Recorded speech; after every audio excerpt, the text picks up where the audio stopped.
Па да, веројатно за жал најголемиот принос можат самите партии да го направат.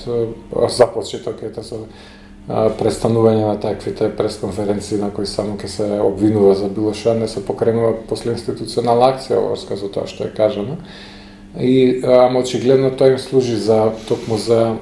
изострување на разликата од политичките опоненти и со некоја математика дека тоа евентуално носи гласови на избори и за жал не очекувам, бидејќи многу пати сме го кажали претходни на самите лидери на политичките партии, но не гледам дека тоа се менува и очигледно е некој начин на политичка борба, иако по мене прилично примитивен и генерално контрапродуктивен, но веројатно си имаат тие своји математики и можеби јас сум грешка. Затоа треба ние другите повеќе да правиме и меѓу другото и затоа е оваа поддршка за вакви проекти каде што ќе се влијае на јавното мислење на граѓаните да се укаже нели на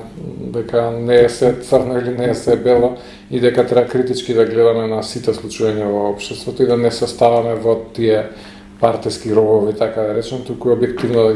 да ги наблюдуваме на станите, па кога не се разликуваат мислењата, дека можеме културно да разговараме за тоа и да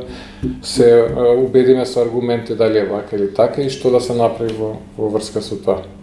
За жал, самиот феномен е и подолгорочен и подолготраен и веројатно ќе треба повеќе време за да се и глобален тренд е за жал. Гледам и во Америка што се случува таму и дури уште и порадикална таа поларизација и не сум многу оптимист дека наскоро можеме да решиме иако имаме искуство на поубави времиња во таа смисла.